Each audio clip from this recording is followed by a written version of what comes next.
고민이 있거나 문제가 생겼을 때 누군가에게 얘기하고 도움을 청하면 참 좋잖아요. 근데 말하기가 두렵거나 그러면 얼마나 괴롭겠습니까? 네. 우리 상희 씨는 7번 국도 하면서 뭐 그런 경우 없잖아요. 네? 뭘 생각을 합니까? 그런 경우 없잖아요. 얼마나 잘해줍니까? 아니, 우리가? 그럼요, 없죠. 예. 솔직히 두 분 선배님들께서 너무 편하게 잘해주셔서 7번 국도 하면서 스트레스나 고민은 없습니다. 그렇습니다. 저의 예상이 정확했네요. 네. 아니 근데 나야 뭐 살면서 직장에 뭐 직원이 많은 곳에서 생활하진 않았지만요. 네. 뭐 직장이 어디든 간에 이 직업이라는 건요. 뭔가 위계 질서도 있지요. 또 상하 관계도 있지요. 좀 어려워요. 그런데 그런 직장에서 괴롭힘까지 당했다. 이야 진짜 말도 못하고 그럼 어떻게 돼요 진짜. 네. 아유. 특히나 이제 직장 내 성희롱 같은 경우는 뭐 사각지대에 놓여 있다고 해도 과언이 아닐 정도로 해결이 어려운 문제거든요. 그렇다고 이걸 또 꾹꾹 눌러서 참고 있을 수만도 없는 노릇입니다. 자, 오늘 알콰드로에서 직장 내 성희롱에 대해서 짚어보겠습니다. 강릉 가정폭력 성폭력 상담소 윤은소 소장 모셨습니다. 소장님 안녕하세요. 안녕하세요. 반갑습니다. 네. 먼저 직장 내 성희롱의 어떤 명확한 기준 같은 걸 짚어볼 필요가 있을 것 같은데요. 네. 네. 이 부분 좀 설명해 주시죠. 네, 간단히 설명하면 직장 내의 성적 괴롭힘이라고 생각할 수 있고요.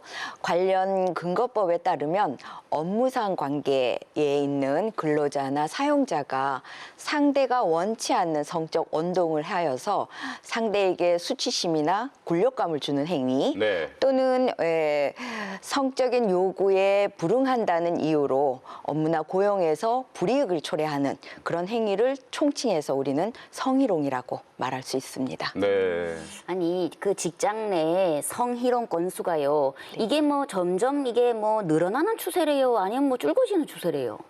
네, 발생과 신고는 조금 다른 문제인데요.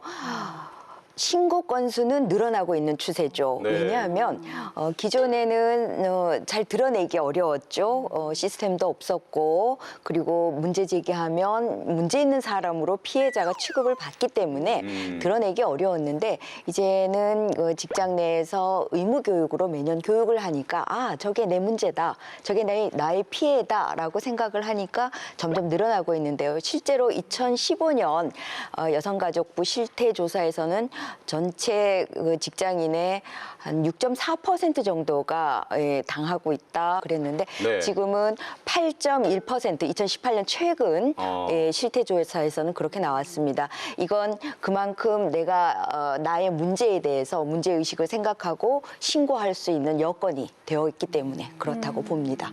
근데 이렇게 신고를 할 경우에요. 뭔가 이렇게 신고한 사람이 불이익을 당하거나 저 뭐 내부 고발자 아니야? 이런 식으로 취급받는 경우도 참 많다고 하던데 그건 뭐 어때요? 네, 그게 바로 문제인데요. 우리가 요즘 이제 2차 피해, 2차 가해라고 하는 그런 문제가 그 전형적인 문제예요. 그러니까 피해자의 관점에서 보는 게 아닌 거죠. 그러니까 대부분의 이제 직장 내 성희롱은 가해자가 힘을 가지고 있습니다. 그러면 우리가 이 관점이 안 그러려고 노력해도 가해자의 관점으로 가게 되어 있어요. 그게 바로 2차 피해고 2차 피해에 대해서도 국가에서는 정부에서는 강력하게 보호 조치 대응해 주겠다 이렇게 하고 있으니까 피해자 입장에서는 점점 좋아지고 있는 상황인 거죠. 그럼 직장 내 성희롱이 발생했을 경우에 어떤 처벌을 받게 되나요? 네, 처벌이라 그러면 이제 형사처벌을 우리가 보통 생각하게 되는데요. 직장 내 성희롱이라 할지라도 그게 그 성폭력에 관련된 형사법적으로 문제가 될 수 있는 거는 형사처벌이 가능합니다. 네. 예, 그런데 우리가 직장 내 성희롱을 예방한다는 것은 원칙적으로는 민사적인 문제예요. 보통은 제가 많은 피해자들을 만나보면 그 행동을 그냥 그만두기만을 원하죠. 그러면 이제 그만두면 되는 건데 강제추행이나 또 뭐 업무상 위력에 의한 뭐 간음이나 이런 경우에는 고소하면 처벌을 받고요.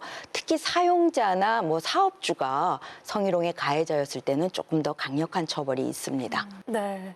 근데 또 직장 내에서는 가해자와 피해자만 있는 게 아니라 또 동료들도 있잖아요. 그렇죠. 네, 성희롱 사건이 발생했을 때 직장 동료를 비롯해서 주변인들의 역할도 굉장히 중요하지 않을까 싶어요. 주변인의 역할이 가장 중요하다고 봅니다. 네. 피해자와 가해자는 문제 해결 능력이 없어요. 왜냐하면 가해자는 대부분 본인의 행동을 인정하지 않거나 네. 모르거나 예, 축소하거나 그렇죠. 그러니까 문제 드러내기 어렵죠. 피해자는 힘의 구조 때문에 드러내기 굉장히 어려워요. 그래서 성희롱이 발생을 했을 때는 네. 주변인이 가해자한테 제3자니까 말하기 피해자보다는 더 쉽거든요. 그런 행동은 성희롱이 될 수 있습니다.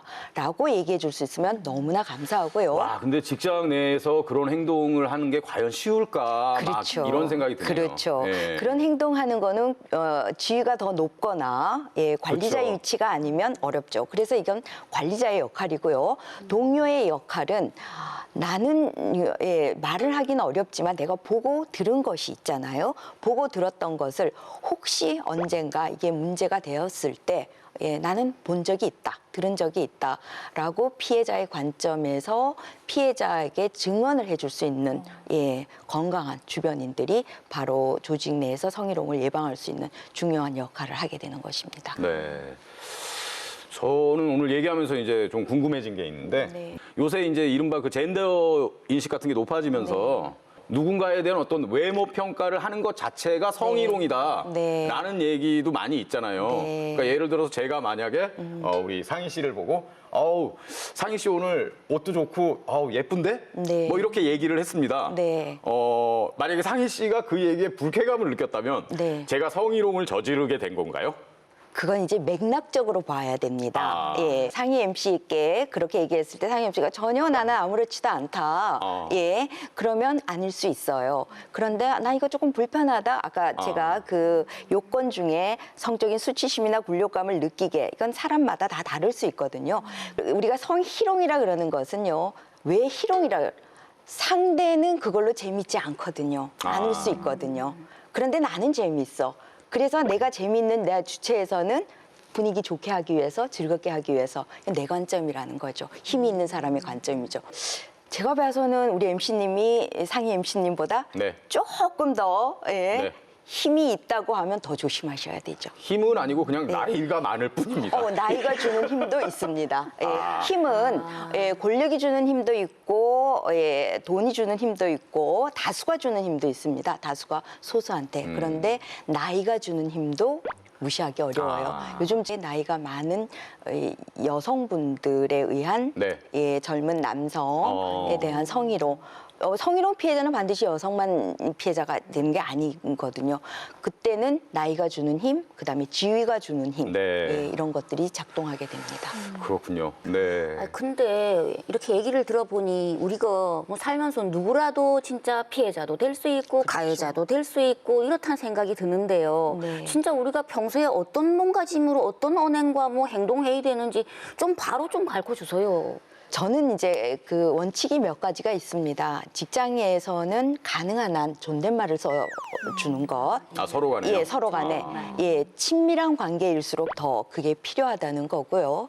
그리고 그 성차별적인 언어, 아까 말씀하셨지만 외모나 복장이나 이게 아주 처음에는 사소한 거예요. 칭찬으로 들릴 수도 있어요. 네. 그런데 그 사소한 것들이 조금의 선을 넘어가면 예, 성희롱적인 발언이 될 수 있거든요.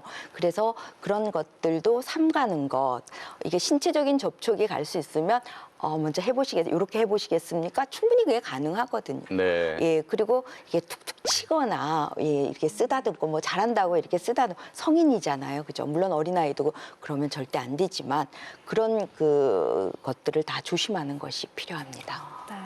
발생해서는 안 되지만 그럼에도 불구하고 발생을 했다 하는 경우에는 가장 먼저 해야 할 일을 좀 알려주세요. 예, 발생을 하면 뭐 가장 좋은 것은 당사자 간의 해결이겠죠.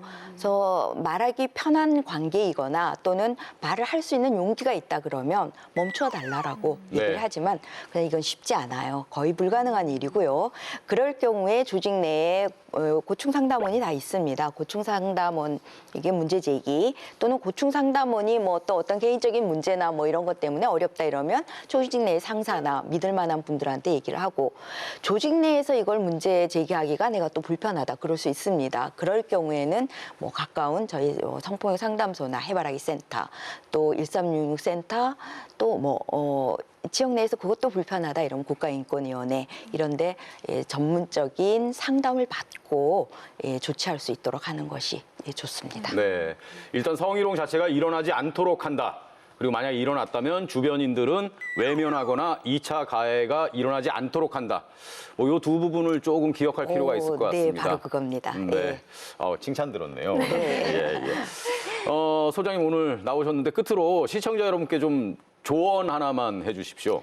네, 직장 내 성희롱은 결코 사소한 문제가 아닙니다. 이건 우리 모든 개인의 고용의 안정, 노동권을 노동할 수 있는 권리 보장의 문제, 또 크게 보면 우리가 국가의 생산력, 국가 경쟁력을 향상시키는 문제입니다.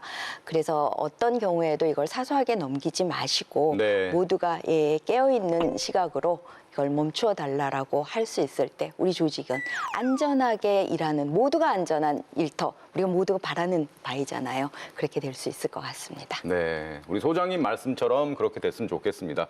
사실 가족보다 더 오랜 시간을 보내는 곳이 직장이거든요. 뭐 평일 같은 경우에는 직장 동료와 보내는 시간이 훨씬 더 많습니다. 그러니까 무엇보다도 즐겁고 안전하게 일할 수 있는 그런 환경이 중요하겠죠. 자, 오늘 알카드로에서는 성희롱, 직장 내 성희롱에 대해서 짚어봤습니다. 지금까지 강릉 가정폭력 성폭력 상담소 윤은소 소장이었습니다. 소장님 고맙습니다. 감사합니다.